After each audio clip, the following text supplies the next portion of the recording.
मध्य प्रदेश प्रशिक्षण वर्ग का आज अंतिम और आखिरी दिन है। आज मुख्यमंत्री योगी भी सत्र में शामिल होंगे। वहीं प्रशिक्षण वर्ग के दूसरे दिन केंद्र सरकार की योजनाओं और प्रधानमंत्री मोदी के कार्यों की तारीफ भी की गई है। इसे नियमित करने और इस रास्ते से 2024 की सत्ता हासिल करने की बात हुई है। गांव-गांव राष्ट्रीय भावना जागृत करने के साथ ही मीडिया पर प्रबंधन का काम भी सुचारू करने की बात कही गई है। ताज़ा अपडेट के लिए एक बार फिर से हमारे साथ जुड़ रहे हैं हमारे संवाददाता सुशील तिवारी। सुशील, आज मुख्यमंत्री योगी आदित्यनाथ भी यहाँ पहुँच रहे हैं। 3 दिवसीय सत्र का आज आखिरी दिन है। कितने बजे मुख्यमंत्री के यहाँ पहुँचने का कार्यक्रम है? और एक महत्वपूर्ण बात यह है कि क्या इस 3 दिन के सत्र के खत्म होने के बाद जो कुछ फैसले लिए गए हैं, पार्टी ने जो कुछ एजेंडा 2024 के लिए प्लान किया है, जो योजना बनाई गई है, जो फैसले लिए गए हैं, क्या वो सत्र खत्म होने के बाद प्रेस कॉन्फ्रेंस के जरिए मीडिया के साथ साझा किए जाएंगे?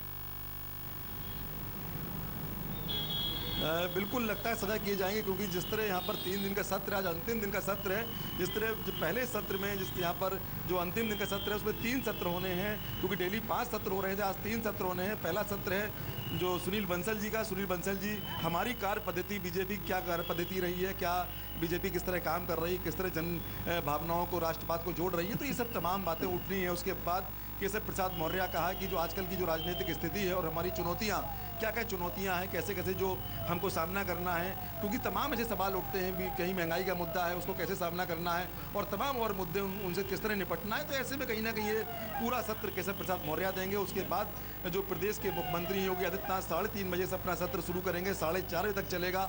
उसमें प्रदेश का सुशासन, कि प्रदेश में किस तरह सुशासन, किस तरह प्रदेश सरकार काम कर रही है, कितना अच्छा सुशासन दे रही है, माफियाओं को अंदर कर दिया है, तमाम जो बदमाश और इस तरह के लोग थे उनको नेस्तनाबूद किया है। तो ये तमाम जो सुशासन के काम है वो बताएंगे।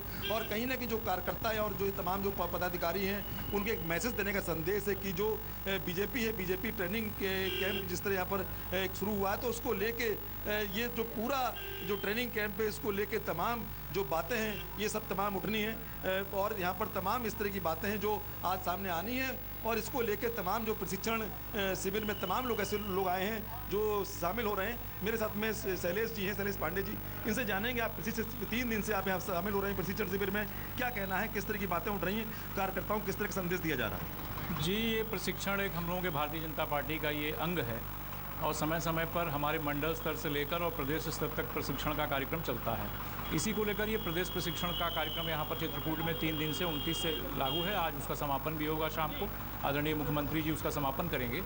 इसमें तमाम विषय हैं और हर विषय के अलग अलग वक्ता हैं, अलग अलग उसकी अध्यक्षता कर रहे हैं लोग। तो हमारे पार्टी के कार्यकर्ताओं की किस प्रकार से संरचना हो और किस प्रकार से उनको नवाचार के माध्यम से आज जो समय के अनुकूल जो परिस्थितियां हैं, उसमें जो चुनौतियां हैं, उसमें किस प्रकार अपने कार्यकर्ताओं को तैयार करके हम एक पार्टी विद डिफरेंस वाली जो हमारी धारणा है कि एक ऐसी पार्टी जो अन्य पार्टियों से अलग है, इस पर लेकर यहाँ पर 3 दिन से प्रशिक्षण में हम लोग यहाँ पर भाग ले रहे हैं। तो जिस तरह 2013 में 2014 चुनाव, जब लोकसभा चुनाव से पहले बीजेपी ने यहाँ पर एक कार्य समिति की बैठक की थी, तो ये माना जाता है कि जब यहाँ पर कामतगिरी भगवान के शरण में आ जाते हैं तो टोटका के रूप में बीजेपी देखती है और उसमें काफ़ी सफलता मिली थी। उस टाइम बुंदेलखंड में बीजेपी कहीं भी स्टैंड नहीं कर रही थी, लेकिन उस कार्य समिति की बैठक बाद 2014 में जब लोकसभा के चुनाव हुए तो बुंदेलखंड में पूरा बीजेपी ने एकदम झंडा फहरा दिया था बीजेपी ने अपना, और उसके बाद बीजेपी लगातार बढ़ती जा रही है। तो ऐसे में कहीं ना टोटके के रूप में भी देखते हैं कि अगर चित्रकूट में अगर एक कार्य समिति की बैठक के बाद जब प्रशिक्षण कार्यक्रम रखा गया है 2024 चुनाव से पहले, तो कहीं ना कहीं देखा जा रहा है कि जरूर कहीं ना कहीं उस टोटके का फायदा मिलेगा और बीजेपी 2024 में जिस तरह 75 सीट देख रही है वो सीटें उनको मिल जाएंगी। तो यहाँ पर चाहे डिप्टी सीएम केशव प्रसाद मौर्य हो, डिप्टी सीएम ब्रजेश पाठक हो, तमाम अन्य मंत्री हों, और इसके अलावा डिप्टी सीएम जिस तरह कल इन लोगों ने, जितने डिप्टी सीएम और इन लोगों ने बाकायदे यहाँ पर आरती किया और बाकायदे यहाँ पर घाट पर भी गए, तो ये पूरा जो कार्यक्रम है पूरा धार्मिक माहौल में है।